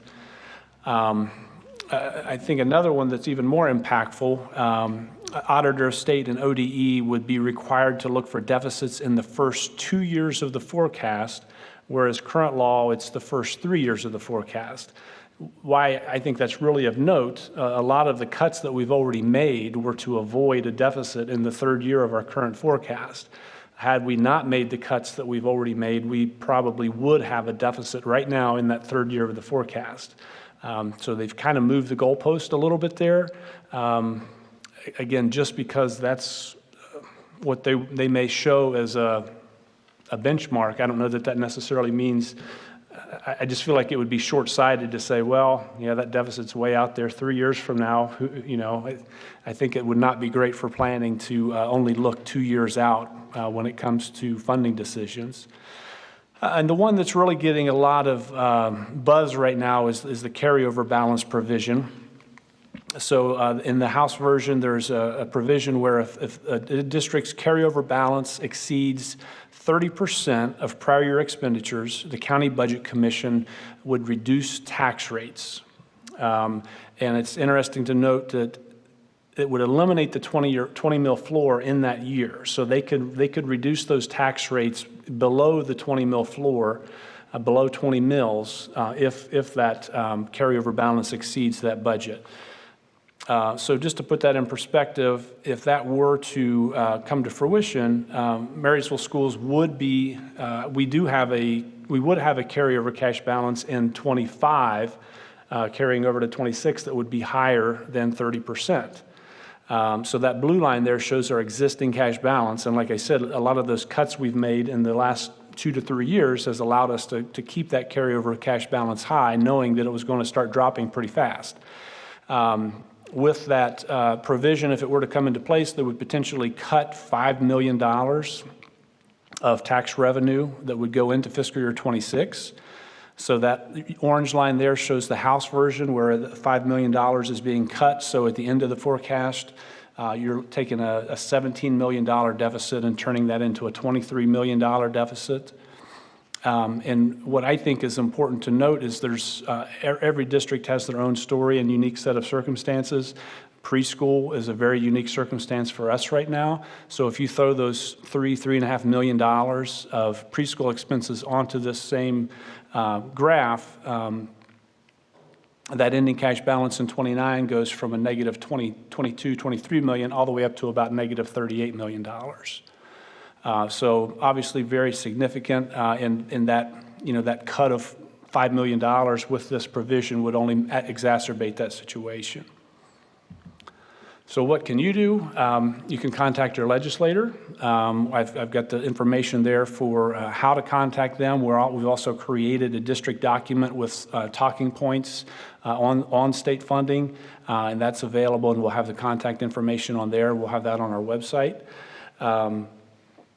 What should we be asking for? The best thing we would be able to ask for is a full phase-in of this Fair School Funding Plan with updated cost inputs. We need to be funded based on what it costs to fund a school today, not based on what it costs to fund a school back in 2022. And we also would want to see a removal of that 30% cash balance cap. Schools have to be able to plan long-term. We've shown the ability to be fiscally conservative and long-term planning, be able to stay off of levies, stay off of the ballot for an extended period of time. Something like this would take away some of that flexibility and ability to plan, could end up putting districts on the ballot much more frequently, which then disrupts education more frequently. You've seen what it's done here. It's tough on the district, tough on the teachers, tough on parents, tough on kids, and that process would only happen more and more often. And if they're not going to remove that cash balance cap, in my opinion, then it would at least need to be some provision that allows for special circumstances to be considered by the Budget Commission. Again, I think if anyone would look at what we're dealing with, taking on those preschool costs, I mean, obviously that should be taken into consideration, and would hope that the law would allow that. That's all for now. Just one question. I don't know if this muddies the water or not, but we're talking about increasing the year from 22 to 26 of the cost, but have we ever fully funded the formula to begin with? And is there any intent to do that? In my years as the school treasurer, we've never had a fully funded formula. So were we at like 3/4? Well, 4 years ago, it started at 16%. And it's been increased by about 16, 17% each year. I think this current year, the state is funding the formula at 66% of what they calculate it should cost to educate a child. The original plan was to create slow growth so that the state would be able to have increased funds over time to be able to fully fund this. So there was a six-year phase-in. And so this coming year would be, 83%? 82, 83% would be what the plan would provide. And then in the last year of this biennium budget, it would be fully funded. But what they have done is they have looked only at the amount of money they're putting toward education and held that. The governor applied that side of the formula. It made school districts like Marysville look wealthier. And they didn't do the other side of the equation. And so that was, as Todd pointed out, the reason why the governor's proposal was less money for our school districts in both years. The House kind of followed through a little bit and put some money in on the revenue side, but didn't use the cost formula to calculate the expense side of it. They've put in, and Jermaine probably knows off the top of his head, I think it was $300, $200 per student or something. $20 per student in the upcoming fiscal year and $30 per student the following. Wow. I have this in front of me from the Ohio Coalition of Equity and Adequacy for School Funding, and according to their funding, look at the funding formula, the state's underfunding the formula by $2.75 billion. So when the Senate side starts to look at putting $500 million in there, they got a ways to go. So anyway, is that all? That's all for me.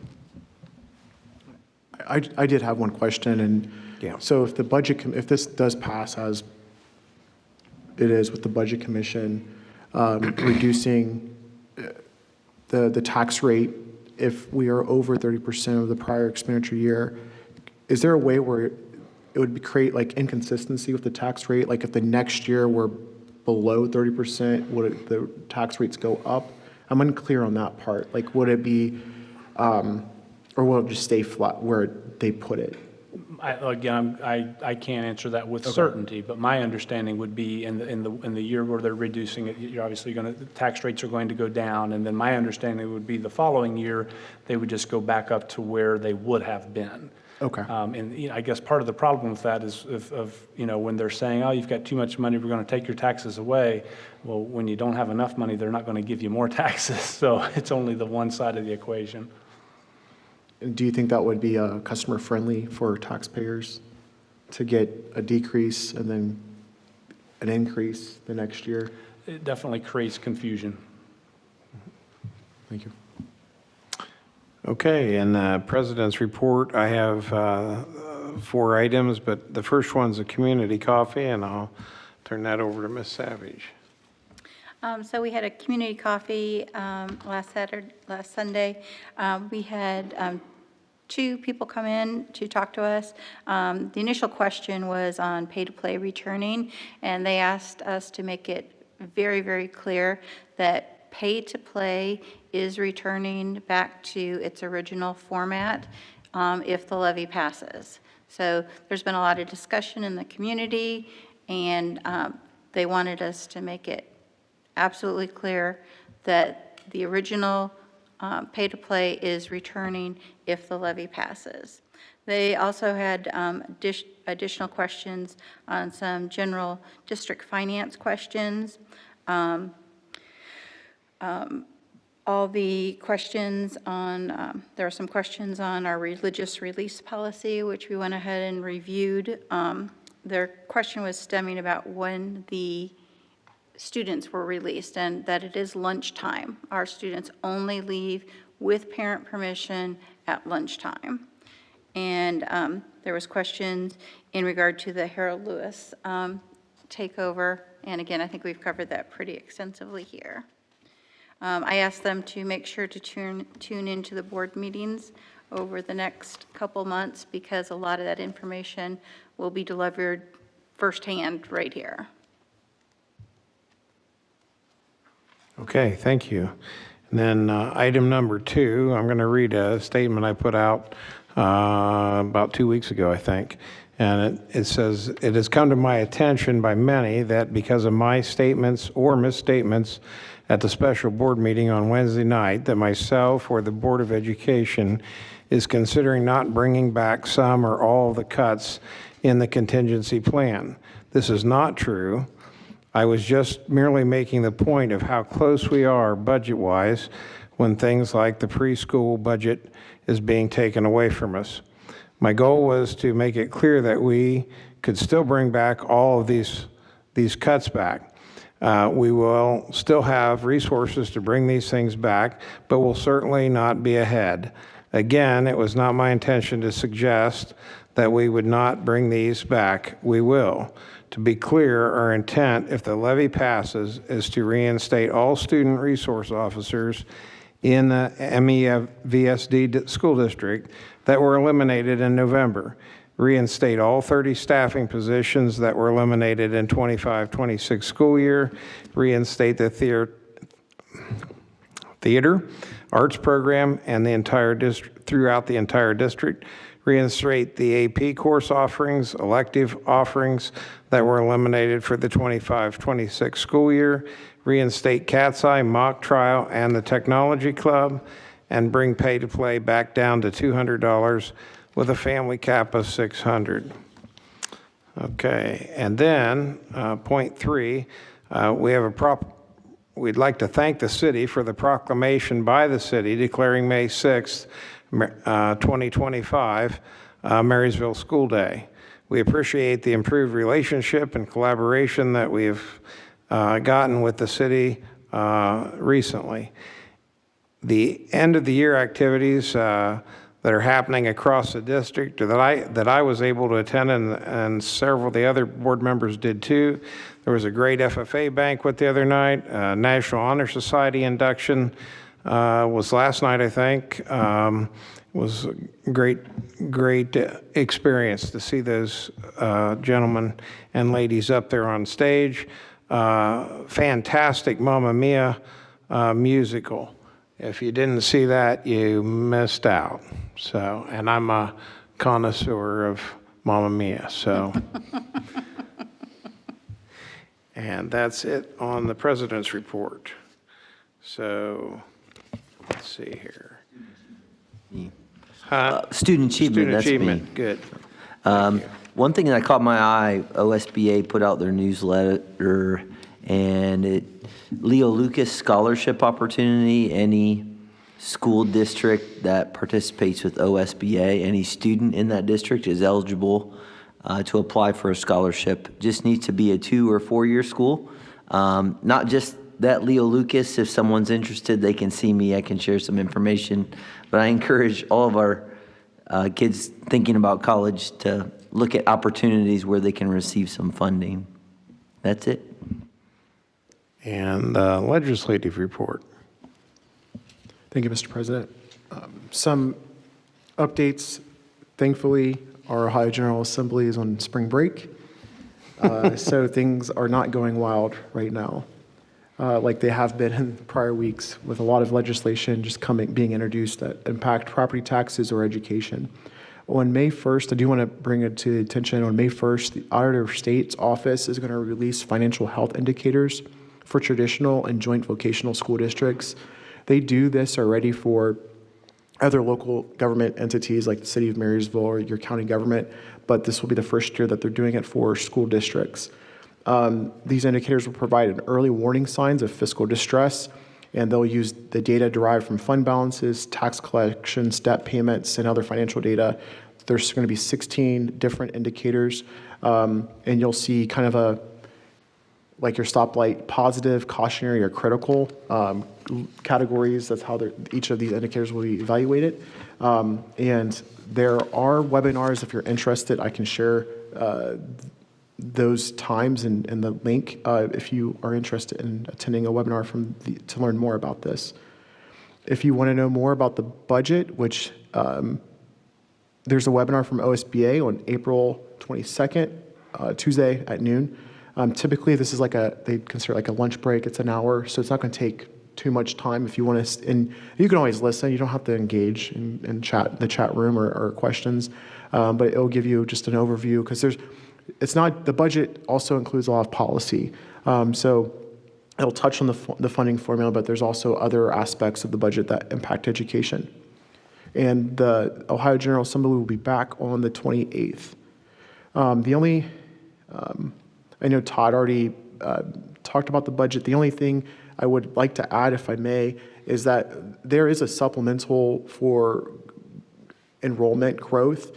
However, it's a tiered system, and it's for 3% or higher, and right now we're at 2.6, so we wouldn't qualify for that supplement unless those numbers change when, with, I don't know what part of the year that would be updated, but I'm guessing in July we'll know if we qualify for that. But right now they have us at 2.6, so we wouldn't. And some of those supplemental payments it ranges from $50 to $200 per student, depending on the tier that you're at. It also, with the County Budget Commission, it will take away the prosecutor. County prosecutor sits on that right now, and it'll add the chair of the county commissioners. So interchange that. So you'll have, I believe it's the auditor, the treasurer, and then it'll be the president of the county commissioners. Am I missing anyone from that commission? Okay, thank you. So that's all I have that's additional to the budget. On the Senate side, I did not add anything other than House Bill 54, which was the transportation bill. This will authorize school districts to utilize 12 passenger vehicles for regular student transportation. That's been signed by the governor. I'm not sure what the impact will be. I'm sure that DEW will have to put out some rules, but that is signed, so that could lend transportation an additional tool. On the House side, there's some new legislation is House Bill 119. It's the Graduation Readiness and Development Act, which would regarding exit orientation programs at public high schools and designate September as Workforce Development Month. House Bill 62 will make changes to the College Credit Plus program. It will require a notice to the school district when a student drops a college course. It's my understanding if you're signed up in a college course, the student could drop and there's no communication, or it's not 100% communicated to the home district that this student is no longer taking that class. It also transitions to open source textbooks. They're trying to lower the cost for the student and the textbook costs, and so they're trying to make it more open source. That way, and also they're also trying to lower costs of certain online CCP courses. OSBA and the other education associations are in favor. They've submitted proponent testimony for this bill. House Bill 186 will authorize a reduction in school district property taxes affected by the millage floor, limiting increases according to inflation, and would require a corresponding adjustment in the school funding formula. So my surface level understanding is that they're trying to tie it closer to inflation, which I don't necessarily understand how that will exactly play out district by district. But it's been introduced and it's had a committee hearing. House Bill 215 will prohibit most property tax levies submitted at the general election from taking effect to the current tax year. Again, I'm not sure if this will go anywhere. It's the former speaker is a co-sponsor, so there's politics at play. I'm not sure if this is one that's endorsed by leadership or not, but that's something to keep an eye out, because obviously for levy planning that does matter. And then House Bill 154 will require school district approval of residential community reinvestment area property tax exemptions. Right now, school districts do not have a voice or a vote on that. I think they have a voice, but not a vote on those. And those can be very micro level. One parcel could receive an abatement in a CRA district. And so it will require district approval. That's my service level understanding. There could be more details that I'm missing. Nothing else that I want to highlight that's new from what we've previously discussed, and that concludes my report. A safety and drug report? Nothing new to report at this time. Okay.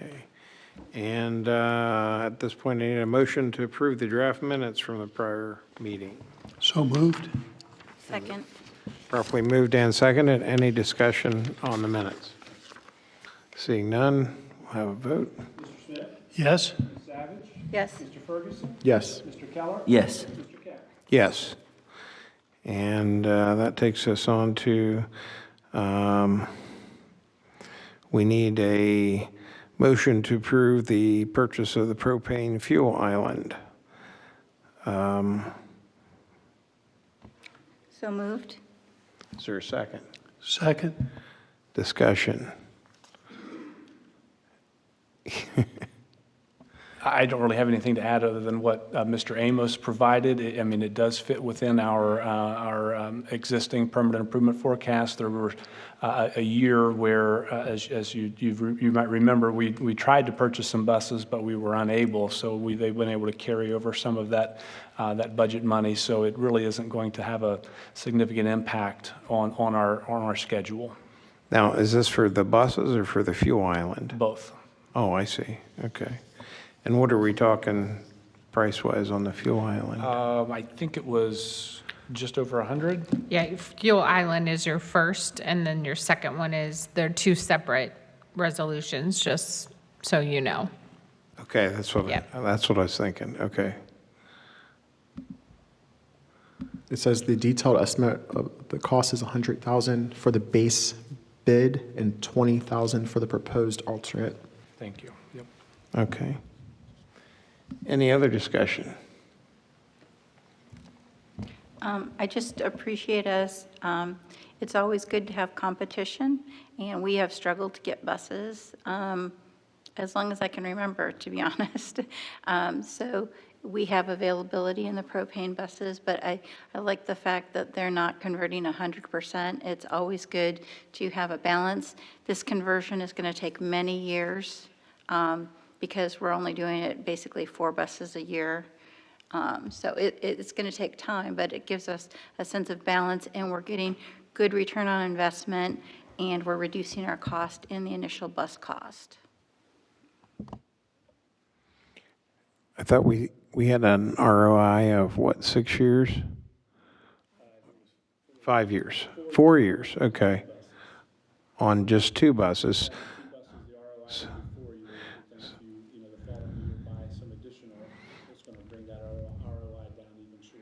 Okay, great, great. Any other discussion? All those in favor? Ms. Savage? Yes. Mr. Smith? Yes. Mr. Ferguson? Yes. Mr. Keller? Yes. Mr. Cap? Yes. And now we need a motion for the resolution to purchase buses. I move to approve the purchase of 2 72-passenger propane school buses and 2 18 to 22-passenger special education propane school buses. Is there a second? Second. Been properly moved in second. Any discussion on these buses? I'd just like to say that I really appreciate your presentation. There was a lot of hard work that went in to come up with numbers that they could relay to us that help to show the cost savings to the district on this. And I know historically we've gone back and forth on different types of buses, and a lot of it depends on what costs are at that time. But to me, one of the biggest motivations to buy propane buses is the fact that we've been told they're available and that we can have them for next year. And that allows us then to put together our plan with this resolution and then be able to execute it, rather than the situation we were in where we voted to buy buses that never showed up. So, any other discussion? Yes, just the 2 72-passenger propane buses will be a total cost of $284,806. And the 2 18 to 22-passenger special education buses will be for a total cost of $303,230. And my additional comment is this is our, it's my understanding in my meeting with Todd is this has already been budgeted in our permanent improvement. So this is not operating dollars, just permanent improvement. It's already in the budget with the 20-year forecast for these improvements. And, you know, I have looked at the age of our bus fleet, and this is a good time to make those transitions based on the information I've seen as far as years, mileage. I do trust that this will be a long-term commitment, and we won't be here 2 years from now making a different change. And I also agree with Board Member Smith. The availability was also attractive opportunity for us to make sure that when we do put an order in, we get that fulfilled sooner than later. So, thank you. Any other discussion? If none, we'll proceed to vote. Yes. Ms. Savage? Yes. Yes. Yes. Yes. And now we need a motion to approve the resolution for the fire alarm system. A motion to approve the fire alarm system replacement at Creekview Intermediate School. Is there a second? Second. Been properly moved and seconded. Any discussion? I would just note that I sent you the statement of work on that, is kind of explaining the need there. It is an antiquated system that was in place when that building was built. It's no longer possible to buy replacement parts, and obviously for student safety, it's necessary to replace that system. Just a reminder, how long ago was Creekview built? I knew you were going to ask that. Is it 19, Yesterday. 19 years ago? Yeah, yesterday. Yeah. I think, was it 19 years ago, I think? Yeah. I think it was 19 years ago. Wow. Seems like yesterday.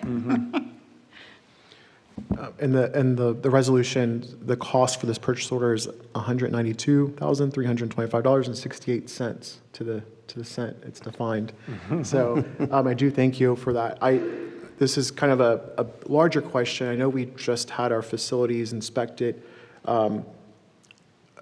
Maybe in the coming months, if we can get a presentation of like where do we stand from our adequacy. I know we know where our adequacy scores are, but kind of what are the big picture items that we need to start looking at and budgeting for in the next. I know you guys have the information, but as a board, I'm kind of curious what their inspection and findings were to know what big projects are coming up. So it's on my radar. Yep. Thank you. Okay. I'm ready for a vote. Mr. Ferguson? Yes. Mr. Smith? Yes. Mr. Keller? Yes. Ms. Savage? Yes. Mr. Kemp? Yes. And now we need a motion to recommend to approve all treasurer's items. So moved. And a second? Second. Been properly moved and seconded that we approve the treasurer's items. Any discussion? No surprises there. Our usual monthly items, cash flow. Again, no big surprises in the cash flow. There are a lot of donations on there, so thank you to the donors. Many of those are for our pay to participate fees. Any other discussion? So I want to take a second I want to read the donations because it's pretty impressive what a wonderful community we live in. And I think the public needs to understand how much our community donated to assure that athletics were able to stay somewhat normal for kids, even though we're going through this levy cycle. So the American Ceramic Society donated $2,500. MMA softball boosters donated $7,200. MMA baseball boosters donated $3,600. Buckeye Family Charities made two separate donations, one of $2,005 and one of $4,966. MMA Girls Lacrosse, $2,930. Monarch Diamond Club, $19,550, and Lady Monarch Softball, $10,925. So the community really stepped up to take care of our students in that situation. So thank you to the community. Any other discussion? Seeing none, we'll take a vote. Ms. Savage? Yes. Mr. Ferguson? Yes. Mr. Keller? Yes. Mr. Smith? Yes. Mr. Keck? Yes. And now we need a motion to approve the superintendent's action items. So moved. Is there a second? Second. And properly moved and seconded that we approve the superintendent's action items. Any discussion? Just highlight two retirements in particular. Candy McCleary, school psych for us for the past 24 years, and Regina Jones, who's been a bus aide for 12 years for the district. So thank them both for their service and best of luck in their next steps. We also have the Cypress Church renewal on as well. Great. Any other discussion? Questions, whatever? I also just, Mitch Augustine, I see that he's moving on from the district, and I attend Marysville Grace, and I think he's taken a position there, but I just want to give him a shout out because the Creekview musical, I think a couple years ago, or maybe actually consistently, he's been in that position, and he's served our kids as a professional teacher, but also in the musicals, and that's added a lot of value to my personal life to be able to go and see those. And I just want to thank him and his family for the work they've given to our district as personally. Thank you. Okay, I think we're ready for a vote. Mr. Ferguson? Yes. Ms. Savage? Yes. Mr. Keller? Yes. Mr. Smith? Yes. Yes. And now we're to the comments and questions from board members, and we'll start down at Mr. Smith. Want to thank all the people that were here tonight for recognition for the good apples. The community has always been supportive of our school district, and these are individuals that have in almost every single case gone way above what most people are able to do in terms of support and volunteerism for our district. But they do highlight all of the volunteers that throughout the year fill all sorts of needs within the school district, because every month we approve half a page or more of volunteers that help in the classroom, help on field trips, help on all sorts of learning opportunities for kids. So thanks to all of them. Mr. Keller.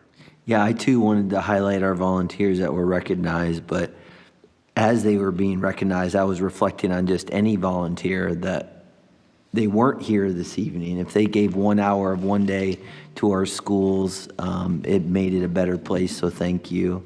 And Levy Committee, we're almost there. Keep up the good work. And Ms. Savage. I also want to say thank you to the former board members that came today and spoke so eloquently.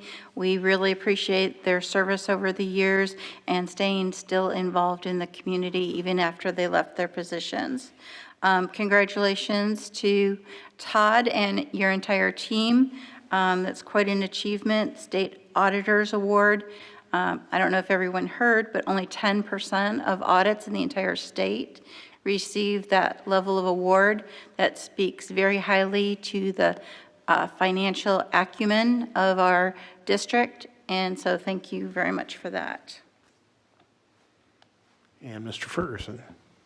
I want to echo everyone's comments. I'll be that guy today. I truly do echo everyone's comments. And also, I know Ohio standardized testing period is, I mean, maybe it's still happening, but from the elementary level, it occurred, and to, at least in my home experience, it didn't seem like it was kind of a smooth selling process. And so I know our teachers are working hard to make sure that students are prepared but not overly anxious, and that's, at least in my case, that's always good to see.